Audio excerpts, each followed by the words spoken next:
오늘은 여러분께서 공유해주신 그 김유미 노무사님 유튜브 영상 있잖아요. 그걸 보면서 대리인 이론에 대해 좀 더 깊이 얘기 나눠볼까 합니다. 이게 누군가에게 일을 맡길 때, 왜 가끔 생각대로 안 될까? 뭐 그런 궁금증 있잖아요. 그 배경을 파헤쳐 보는 거죠. 그러니까 간단히 말하면 한 사람, 그러니까 주인이 다른 사람, 대리인한테 뭔가를 맡기는 그런 상황에 대한 이론인 거죠. 근데 영상 보니까 이 둘의 이해관계가 꼭 같지만은 않다고 하더라고요. 여기서부터 좀 복잡해지는 것 같아요. 네, 바로 그 지점입니다. 주인하고 대리인이 각자 이제 추구하는 거나 뭐 이익 같은 게 다를 수 있다는 거. 그게 사실 핵심이거든요.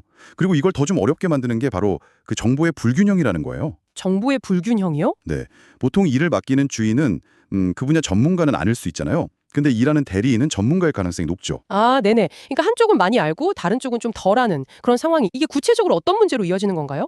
이 정보 비대칭 이것 때문에 계약을 하기 전이랑 하고 난 후 이게 좀 다른 종류의 문제가 생길 수 있어요.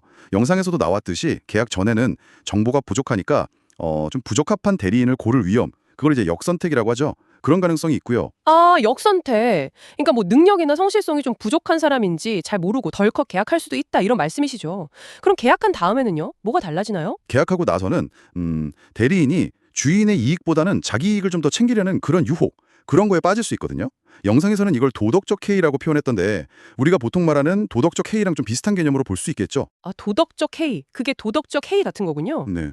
그러니까 뭐 주인이 안 볼 때 노력을 덜 한다거나 아니면 뭐 자기한테 유리하게 결정을 내린다거나 그럴 수 있다는 거예요. 결국 이런 문제들 뭐 역선택이나 도덕적 해이 이런 것 때문에 어쩔 수 없이 생기는 비용이 있다는 거네요. 그걸 영상에서는 대리인 비용이라고 부르던데요. 맞습니다. 네.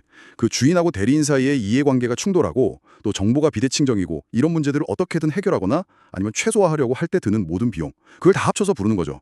영상에서는 이걸 크게 세 가지로 나누더라고요. 첫 번째가 감시 비용이고요. 감시 비용이요. 아, 그 주인이 대리인을 잘 하고 있나 이렇게 지켜보고 성과 측정하고 그런 데 드는 돈이군요.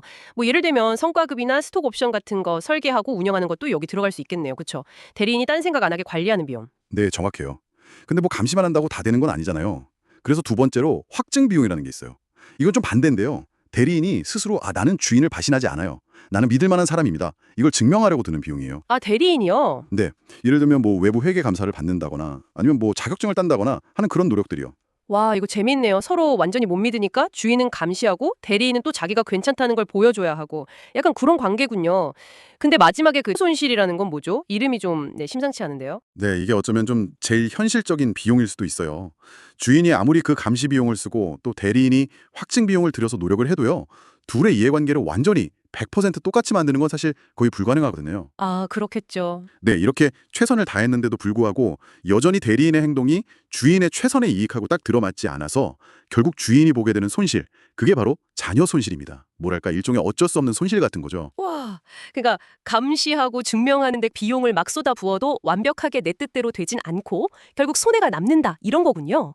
아, 정리를 좀 해보면 대리인 이론이라는 게 결국 주인 대리인 관계에서는 정보 불균형 때문에 이해관계 충돌이 생길 수밖에 없고 이걸 관리하려고 감시 비용, 확증 비용이 들지만 그래도 어쩔 수 없이 자녀 손실이라는 대리인 비용이 발생한다. 이걸 알려주는 거네요. 네, 핵심을 아주 잘 짚으셨습니다. 결국 이 이론은 뭐랄까 완벽한 해결책이라기보다는 좀 현실적인 진단에 가깝다고 볼 수 있죠. 자, 그렇다면 이런 관점을 여러분의 일상이나 뭐 업무 같은 데 한번 적용해 보면 어떨까요? 혹시 여러분이 누군가에게 좀 중요한 일을 맡기거나 반대로 여러분이 누군가를 위해 일하고 있다면 눈에 보이지 않는 이런 대리인 비용을 줄이기 위해서 어떤 노력을 하고 계신지 아니면 또 뭘 더 할 수 있을지 한 번쯤 생각해 보시는 것도 꽤 의미 있을 것 같습니다.